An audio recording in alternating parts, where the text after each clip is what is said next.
แจ้งข่าว FC พี่น้องเอ้ยทางบอสก็ได้ยังบ่ได้ไปหาท่านหมออยู่วันนี้ก็คือว่ายังออกไปทางใดบ่ได้พี่น้องเอ้ย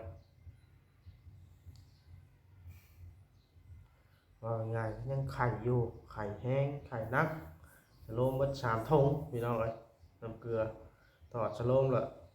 ก็มาอีกไข่ก็ได้รวมใส่แล้วคือหั่นเลยมาให้พอทอดแล้วชำนอนอยู่ห้องหมออยู่เรือนนี่ก็ได้ยังไข่อยู่ FC เพิ่นก็บางท่านเพิ่นก็ผู้ที่บ่ฮู้เนาะว่าบ่วัดไข่ก็มีบ่วัดเรื่องมาแจ้งหั้นนะบางท่านก็ทักมาหรือว่าเม้นมาเป็นไดคือบ่เห็นไปถ่ายคลิปนะก็มีคือว่าคือบ่ไปหาท่านหมอบางท่านทักมาทางเฟซก็มีทางเฮาก็ยังไปบ่ได้พี่น้องเอ้ยเฮาก็ขอหยุดก่อนขอช่วยเหลือตัวเองซะก่อนจังใดก็ได้ไปบ่ได้พี่น้องเอ้ยก็จะพาว่ากันว่าซั่นว่าซี่ ถ้าเกิดว่าเนาะบอบอสไปได้มื้อใดบอบอสสิลงคลิปให้เบิ่งเนาะอันนี้บอบอสออกมาเว้าออกมาลงคลิปมาแจ้งว่าไข้นี่ก็เพื่อ FC ผู้ที่บ่ฮู้ว่าบอบอสในอาการนับมีการบ่สบายรถรางพาหนะก็นัดกันกับเขาแล้วก็ยังบ่ทันได้ออกไปเบิ่งอยู่พี่น้องเพิ่นก็ว่านัดมาแล้วว่าประกอบแล้วปีกเสือรถเฮาก็ยังบ่ทันมีเวลาพี่น้อง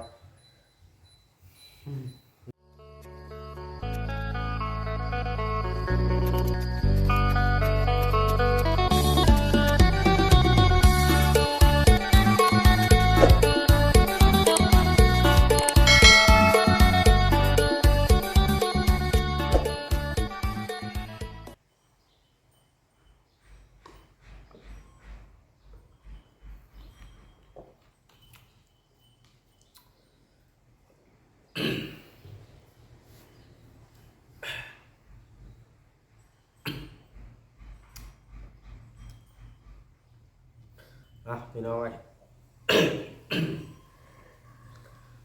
ทักทายสบายดีเด้อสบายดีพี่น้อง FC เบิดสุขุสุคนพี่น้องเบิดสมองสุบอล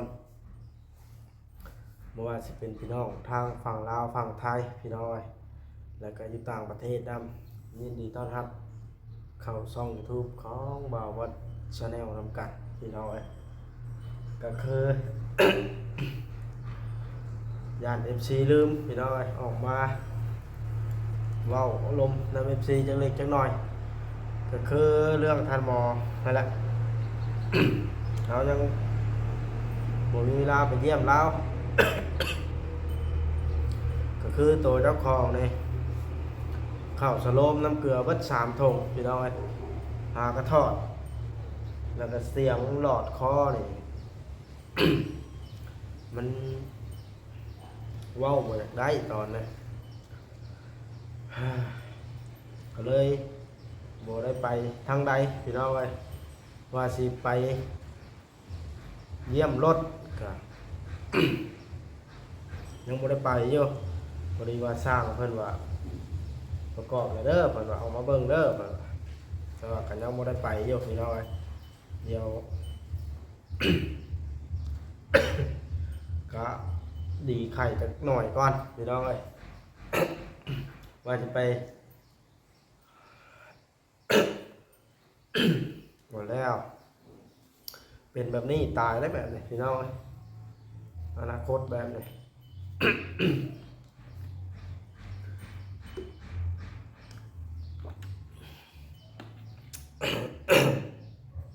บ่ฮู้ว่าเป็นไข่อีหยังพี่น้องเป็นไข่แบบที่ปัวน่าดีขนาดหนักใจเป็นแบบนี้อนาคตครอบครัวมันทุกลงไปหน้าได้แบบนี้เนาะพี่น้องเบิ่งหมู่ผู้ไปถ่ายคลิป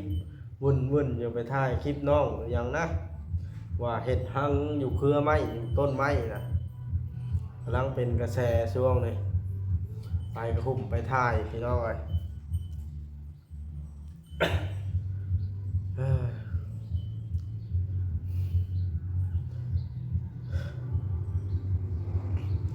FC ก็คือสิ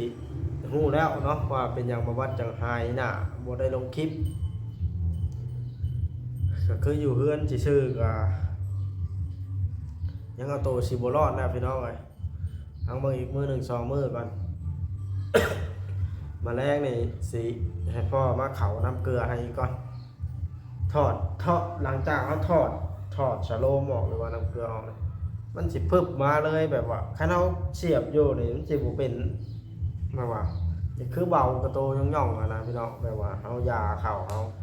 ทอดยาแล้วมันมาอีกเดี๋ยวนี้ก็อากาศค่อนข้างจะไข้แน่แล้วนี่เช้านี้หนาวเดี๋ยวนี้ก็ยังลมอยู่ทางนอกอะอยู่กับลูกคือเอานี่ลูกก็ยังบ่ได้ดีไข้อยู่นอนอยู่ไข่ยืมขนาดจ่อยไปเลยลูกเต้าอะไร อยู่เพื่อนเอาลูกมาในให้เมียเพิ่นเป็นผู้ไปขายเครื่องมาได้เล็กน้อยซื้อนมซื้อเต้าให้ลูกน้ำกันแค่นั้นก็ได้ซอยกันหาถามมาอยู่นอนกองกันอยู่เต็กพี่น้องเลยมันจะมีอย่างคืบหน้า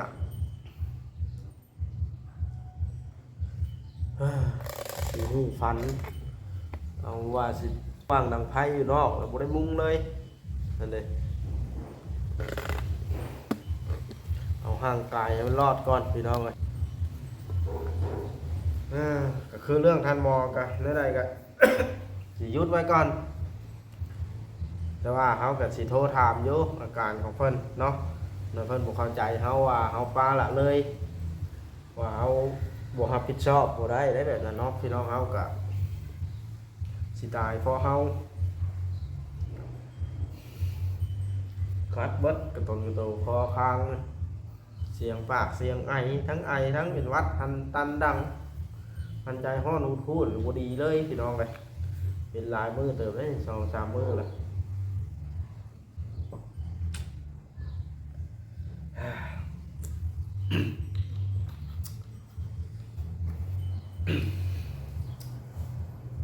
จะเป็นอะไรเนาะทานมอก็ได้ FC ก็ผู้ที่อยากฮู้ก็มีนะพี่น้อยผู้แซดมาหาว่าอยากให้ไปหาทานมอก็มีแต่ว่าไปแนวไหนเนาะพี่น้องแม่นอยู่ดอกอยากฮู้ข่าวก็ได้แต่ว่ามัน ไปบ่ได้ก็เฮาก็ขอน้ำหลายๆอันนี้ก็ได้เฮ็ดอะไรล่ะคนเฮามันมียามเจ็บมียามไข้สุขภาพนี่สำคัญที่สุดพี่น้องเอ้ยเงินทองนี่บ่ตายเฮามีเหือมีแห้งเฮาคอยหาเอาก็ได้สุขภาพนี่โอ้ยคันได้สุดลงแล้วบ่จักหูออกหูเข้าเลยเหงาไปเบิดคือเบาหลีแห้งเต็กแล้วยังบ่ทันได้ดี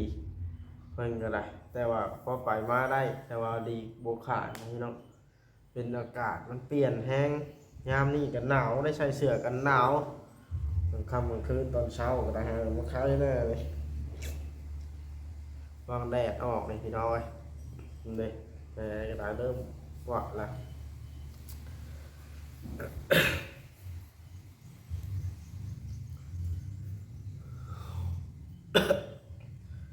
ซีเนาะบางท่านก็เป็นห่วงถามเขามาอยู่เป็นห่วงมาวัดถามมาวัดมาออกมาว่าคลิปเพิ่นก็สิบ่จักเนาะว่าบ่วัดหายไปทางใดหั่นนะบ่วัดก็เลยออกมาว้าวทำ FC จักเล็กจักน้อยพี่น้องเอ้ยพอให้ FC บ่ลืมเฮาว่าง่ายๆใช่เนาะหน่อยเฮาบ่ลงคลิปโดนไปพัดว่าพากันไปเบิ่งช่องใหม่ช่องอื่นไปเรื่อยๆแล้วลืมหมดเฮาบัดเฮากลับมาดีเช้าไข่ไปเฮ็ด YouTube บ่มีฮอดผู้เบิ่งนี่ก็เหงาทั้งมวลเด้อน้องพี่น้อง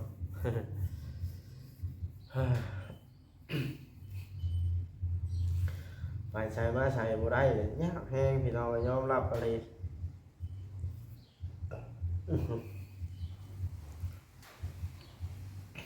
หวังว่าออกมาว่าคลิปนี่ท่านหมอในพันอาชีฮู้ว่าเฮาเป็นหยังจังบ่ได้ไปพี่น้องญาติเพิ่นสิบ่เบิ่งแม่บ่เนาะ ว่าเฮาน่ะเหงาอยู่ตอนนั้นเหงาทั้งลูกเมียน่ะใครแน่เมียบ่เป็นเพิ่นภูมิต้านทานมันสูงบ่หรือว่าใดๆนะก็ได้เพราะว่าละยังบ่สว่างอยู่พี่น้องเอ้ยยังเป็นชุงลงชิงเลงอยู่ไปใช้มาใช้บ่ได้เว้าก็บ่อยากได้หาก็ลุกได้เล็กน้อยนี่นะแต่เช้าอันนี้พี่น้องเอ้ยค่านักต้นก็โตนักงอนกินข้าวก็บ่ได้นะกิน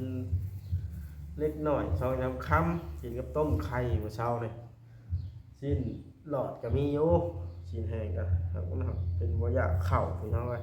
ต้มไข่ลวกไข่กินว่าสิแซ่บก็บ่ซ้ำนั้น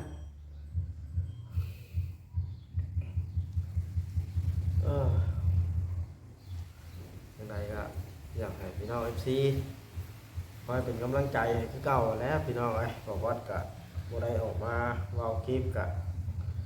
บ่พาลืมกันแน่แหละเนาะ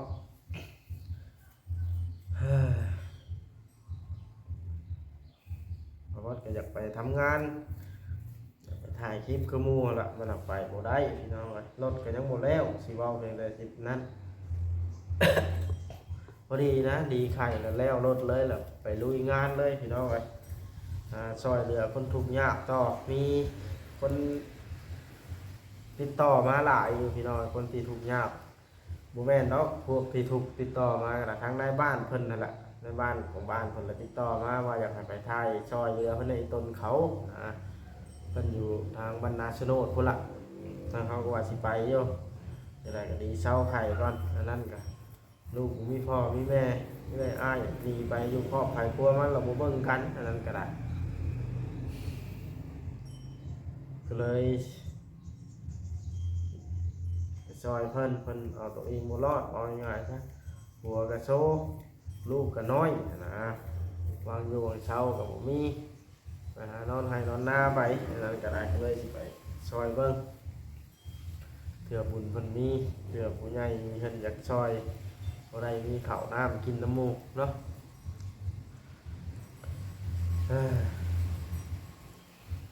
คือชาวรจนาสิเว้าเรื่องชาวรจนาให้ฟังพี่น้องเพิ่นก็โทรมาว่าอยากให้ขึ้นไปหาเพิ่นลูกไข่เบิดคู่คนอันนั้นก็ตัวเองก็ไข่ท่านเป็นอากาศเปลี่ยนข้าวก็บ่มีกินอันนั้นก็ได้กลัวไปทำงานอยู่ไทยยังบ่ได้เงินอยู่นั่นก็เพิ่นก็อยากขึ้นไปซอยเพิ่นจะขึ้นไปสัมภาษณ์ซอยเรือเพิ่นแน่เพิ่นว่าเดี๋ยวนี้สุดทางแล้วแต่เฮาก็ยังไปบ่ได้อยู่เฮายังบ่ดีไข่พี่น้องเอ้ยหลายคนต้องการให้เฮาไปช่วยอยู่ตอนนี้นะเฮาก็ยังจำเป็นต้องช่วยตัวเองซะก่อนหลายๆคนเฮาเนาะคันบ่ช่วยตัวเองก่อนนี่สิไปช่วยผู้อื่นจนตัวเองตายนี่ก็บ่ได้เลยพี่น้องเอ้ยก็คือเขาช่วยท่านหมอนี่แหละพี่น้องเอ้ยไปทำงานน้ำกันรถล้มรถกับรถเฮาไปงานกับงานเฮาหาน่ะส่วนเพิ่นไปเพิ่นก็อยากไปทำงานพอได้เงินแต่พอเกิดเรื่องวันนี้แล้วเฮาก็รับผิดชอบ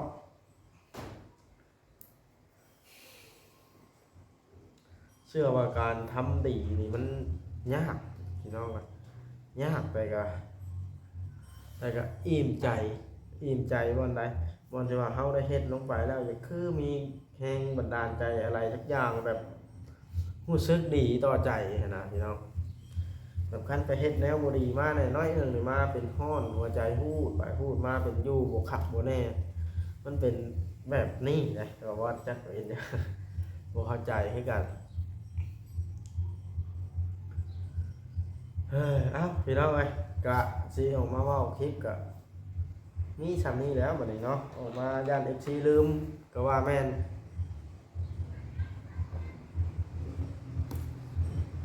เพิ่นว่าบ่วัดหายไปไสว่าบ่ให้ส่งข่าวซีเลยเพิ่นว่า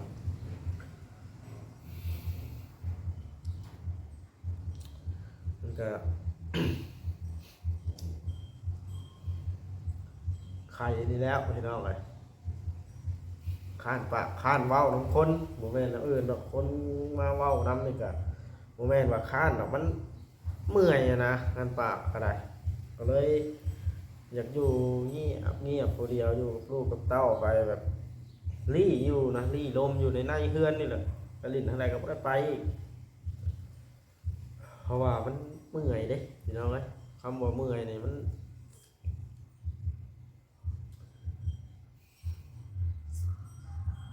บอกบ่ถึงเลยนะข้าวหมูข้าวซาลือกันออกรถออกล่างเฮ็ดเฮือนเฮ็ดชานต่อเติมบ่อนนั้นบ่อนนี้ว่าตัวเองแล้วมีรถอยู่แล้วก็ยังเพพี่น้องเอ้ยสิเว้าเพียงแต่ให้ได้คือหมู่บ้านพรก็พรซากรถแปลงกันยังจักสิออกมาสมบูรณ์ช่ำใดโอ้เหนื่อยใจเด้พี่น้องเอ้ยถ้าเป็นไปได้มันมีเงินหลายๆมันมีเงินพอจะแบบโป๊กใส่แบ่งแล้วมาแล้วขายซื้อคันที่มันถึกกว่านั้นมาขี่แบบเพราะว่าคันนี้มันอยากช่วยนะพี่น้องแต่เขาก็ผมมีเงินไปถอกเขาก็จะเป็นมาขี่เก่าแล้วคอยขี่เอาระมัดระวังนะแต่กับโบแจบใจมันได้ขี่ก็ได้เพราะว่ามันเคยเกิดอุบัติเหตุหลายครั้งในรถมันก็ขี่บ่ม่วนมาได้บางทีมันกับบกเข้ากับราศีของเขากระแม่นกันเบิ่งไปทางหมอดูหมอเดาขนาดพี่น้องแต่ว่ามันก็จำเป็นต้องขี่อันนี้ก็ได้ถ้าเอามาแล้วเนาะเขาได้ลงเอ่ยก็มันแหละเด้เห็นอะไรใช่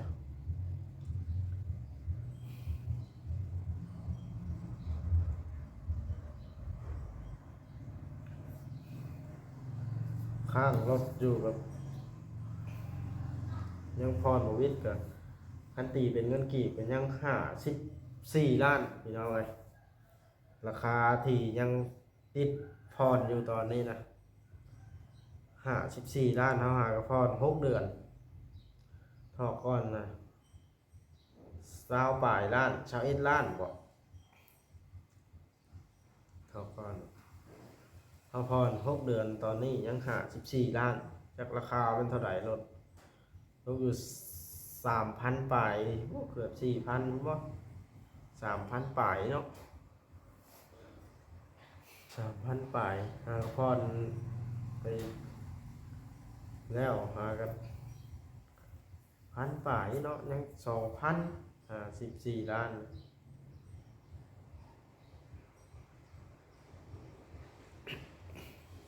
ยัง2,500มาเป็นราคารถก็ได้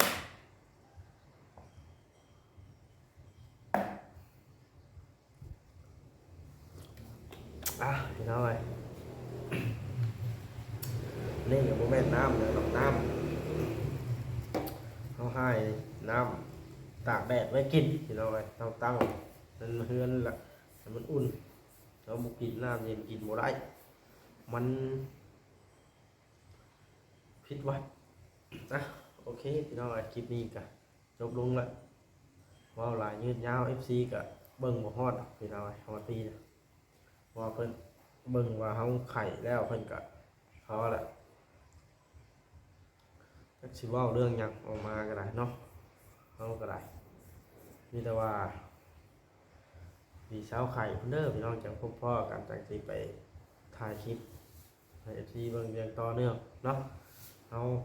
สายบุญเฮาต้องลุยพี่น้องต้องหาซอยคนต่อไปเพื่อหยัง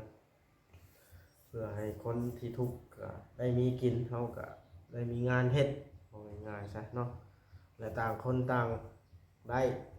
แบบว่าผู้ทุกข์ก็มีกินแล้วผู้อันในท้ายก็ได้งานนะพี่น้องได้คลิปมาลงเนาะก็คือว่าเขามาปลาไปบอกง่ายๆซะเนาะดูเป็นยังสิ้นมาปลาไปเนาะประมาณนี้แหละคนเฮาก็ได้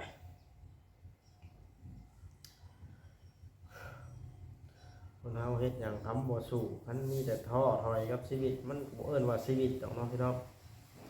ถ้ามันง่ายนี่คือสิบ่เอิ้นว่าชีวิตดอกว่าคนนี่